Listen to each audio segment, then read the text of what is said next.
Hello friends, welcome to PDW. Today we are going to discuss the new developments relating to Taliban's diplomatic recognition by various countries. दोस्तों, ये international relation में ideology उतना important नहीं होता है जितना national interest होता है। दो कंट्री आपस में रिलेशन एस्टेब्लिश करता है वो अपने इंटरेस्ट के बेसिस पे। इसीलिए अभी आप देखें तो एक बहुत बड़ा डेवलपमेंट हुआ है।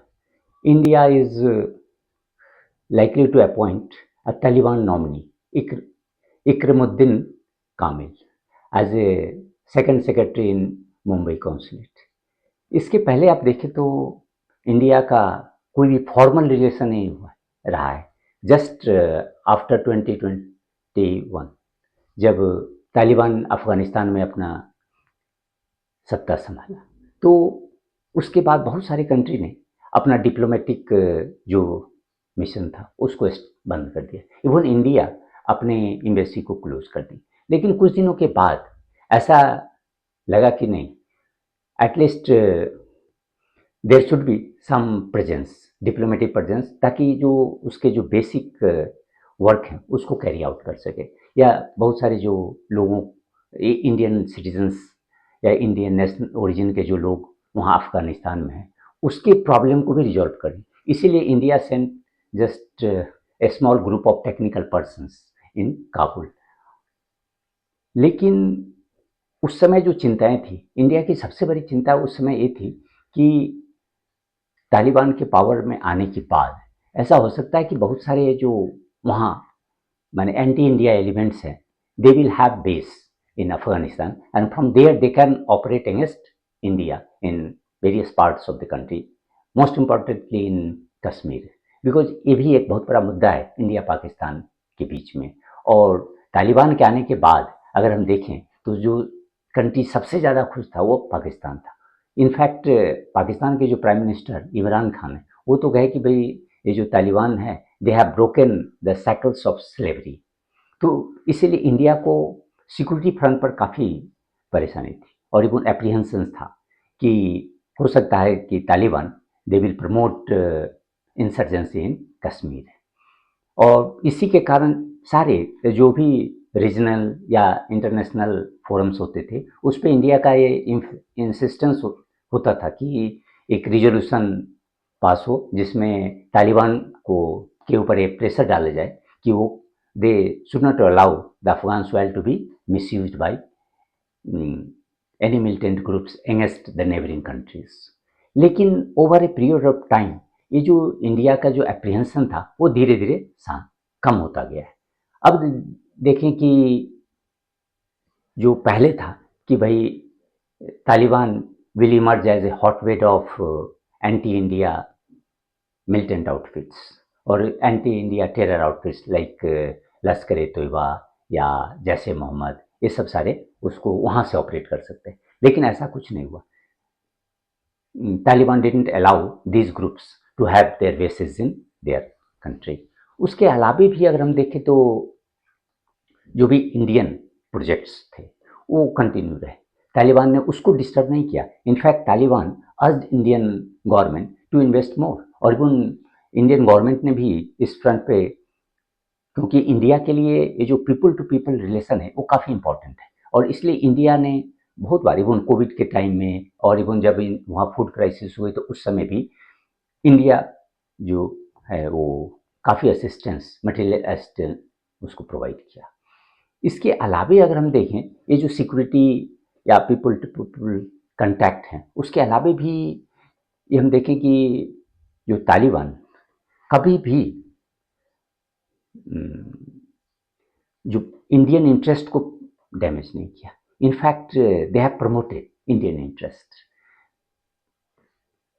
इंडिया का जो शुरू से एक काफ़ी इंटरेस्ट रहा है ईरानियन पोर्ट, जो चबहार पोर्ट है, क्योंकि पाकिस्तान इंडिया को ट्रांजिट रूट देने के लिए कभी भी तैयार नहीं हुआ, और तो उसके कारण होता था कि इंडिया को बड़ी प्रॉब्लम थी सेंट्रल एशियन कंट्रीज़ के साथ जो ट्रेड इंटरेक्शन में। तो इसीलिए इंडिया ने डेवलप किया चबहार पोर्ट और उस पर एक ट्राइलेटरल एग्रीमेंट भी हुआ था इंडिया, ईरान एंड अफगानिस्तान के बाद। लेकिन तालिबान के आने के बाद ऐसा था कि they will desert this port, लेकिन ऐसा कुछ हुआ नहीं।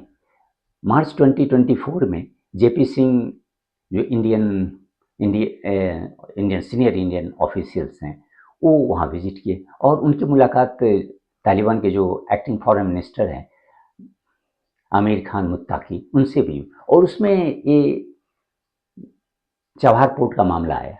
तो उस डिस्कशन के बाद in fact Taliban they they were ready to invest $35 million in that port.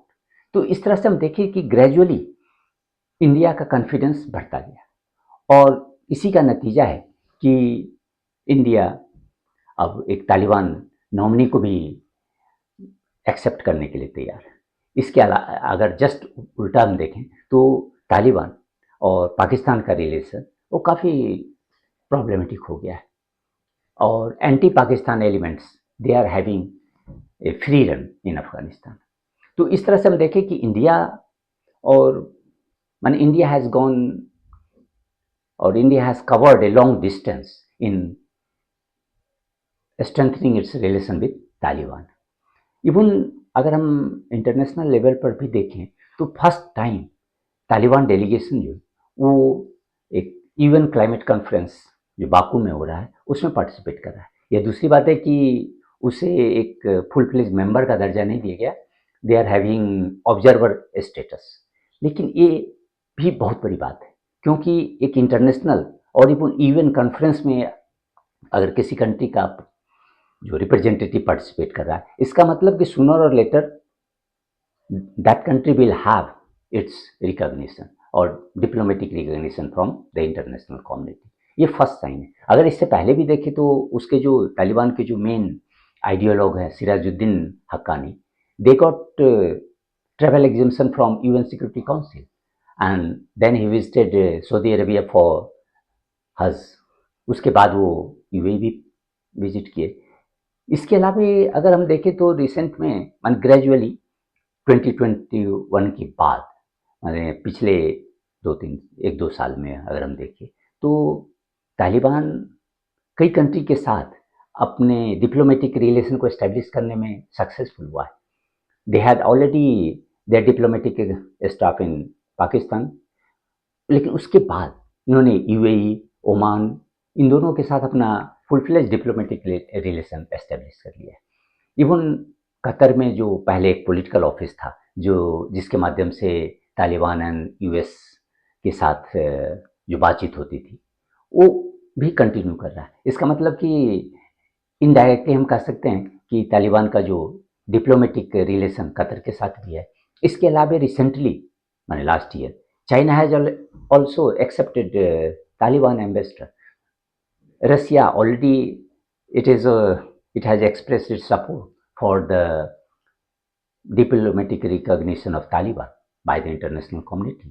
तो इस तरह से हम देखें कि ग्रेजुअली तालिबान जो इंटरनेशनल कम्युनिटी के बीच में अपनी एक्सेप्टेबिलिटी को बढ़ा रहा है क्योंकि कोई भी कंट्री जिस तरह से पहले ये उम्मीद हो रहा था कि भाई जो अफगानिस्तान है वो काफ़ी डिफिकल्ट प्लेस है and it will not be easy for Taliban to establish their rule in the entire country, but लेकिन अभी हम देखें तो gradually Taliban has been successful. Even now there are certain groups like Islamic State Khorasan वहाँ हैं मौजूद और जो एंटी तालिबान जो वायलेंस में भी वो इन्वॉल्व है। लेकिन इस सब के बावजूद तालिबान मोर और less it has established itself as the sole authority in entire area of Afghanistan. इसके पहले अगर हम देखें तो अशरफ गनी के भी टाइम में पूरा अफगानिस्तान वहाँ के गवर्नमेंट के कंट्रोल में नहीं था, ओनली सर्टेन पार्ट, यानी हम कह लें कि काबुल और द सराउंडिंग रीजन, लेकिन बाकी के एरिया में कहीं तालिबान का कब्जा था तो कहीं अदर जो गैंग लॉर्ड्स हैं उन लोगों का कब्जा था। तो पहली बार हुआ है ऐसा कि almost entire Afghanistan has come under one rule. और इससे जो आउटसाइड कह लें अफगानिस्तान जो अदर कंट्रीज़ हैं उनके नेबरिंग कंट्रीज़ या जो अदर जो मेजर पावर्स हैं they are also recognizing that Taliban has been able to establish peace in that country. ये अलग बात है कि तालिबान के जो रूल रेगुलेशंस हैं और इवन उनका जो रिस्ट्रिक्शंस वुमेन के एजुकेशन या वुमेन्स पार्टिसिपेशन इन जॉब इस सब पर है, वो लोगों को और इवन वो किसी को माने कबूल नहीं है। और इसके कारण ही अगर हम देखें तो हमेशा यूएन में भी तालिबान के अगेंस्ट में इन मुद्दों पर, खास करके वुमेन पार्टिसिपेशन पर या even inclusion of non Pashtuns in government, तो इन चीज़ों पर हमेशा बातचीत होती है और इसके लिए तालिबान के ऊपर प्रेशर भी बढ़ाया जाता है। लेकिन इन सबों के बावजूद ऑलमोस्ट अब ये क्लियर हो गया कि भाई तालिबान वहाँ का डिफैक्टो गवर्नमेंट है। यदि आउटसाइड कम्युनिटी अगर नहीं भी मानती है तभी वो है, इस रियलिटी को हम डिनाई नहीं कर सकते। और ये इसी के कारण many countries are coming to the point where they will be accepting Taliban ambassadors. ये फॉर्मल रिकॉग्निशन मिलेगा या नहीं मिलेगा, दैट इज डिफरेंट थिंग। और अगर हम देखें तो तालिबान भी अपने आप को बड़ा ही टैक्टफुली हैंडल कर रहा है।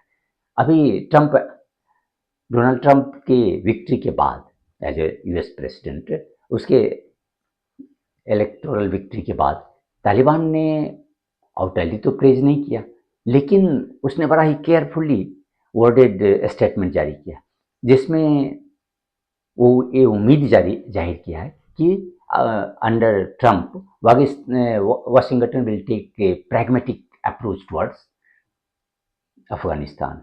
और उन्होंने इस बात पर भी एम्फेसिस दिया है कि जो दोहा एग्रीमेंट था वो that has been successfully implemented in Afghanistan. और इसी से ये उम्मीद उन्होंने जाहिर किया कि जो अभी इजरायली एग्रेशन गाजा और लेबनान में चल रहा है वो भी that will also brought to an end. लेकिन ये इतना आसान नहीं है। ये नहीं है कि हाँ जो डोनाल्ड ट्रंप जैसे ही पावर में आएंगे, मैंने जनवरी 20 को वहाँ एज ए प्रेसिडेंट पावर में आ जाएंगे तो उसके बाद वो बड़ा ही स्मूथ रिलेशन होगा यूएस और तालिबान के बाद। क्योंकि ये जो Donald Trump he has been very critical of the history withdrawal of American forces from Afghanistan. और इवन मोस्ट इम्पॉर्टेंटली ये जो बगराम एयरबेस था उसके लिए वो काफ़ी जो बाइडेन एडमिनिस्ट्रेशन को क्रिटिसाइज किया। उनका कहना था कि नहीं, ये जो बगराम एयरबेस है ये अमेरिका को कभी भी छोड़ना नहीं चाहिए, क्योंकि अफगानिस्तान का जो लोकेशन है वो बड़ा ही स्ट्रेटजिक है। इस अगर वो एयरबेस यूएस के अंडर में होता तो they can have an easy I on China. उसके अलावा और जो अफगानिस्तान में जो मिनरल बेसिस है उन सबों में भी अमेरिकन पार्टिसिपेशन होता है, उसके एक्सप्लॉयटेशन। तो इस तरह से देखें कि इवन डोनाल्ड ट्रंप को भी बहुत सारे इश्यूज हैं जो अभी अनरिजॉल्व्ड है।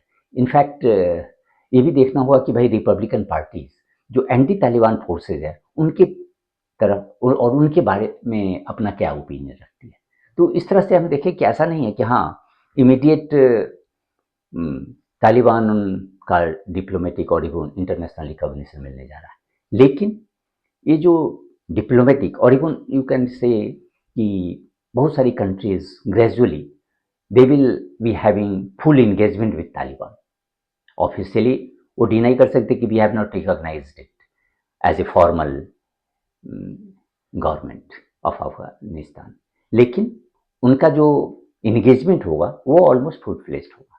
और इसी के कारण इंडिया का जो पहला स्टेप है, India will be having the first Taliban nominee in Mumbai consulate. It will act as a trendsetter for other countries.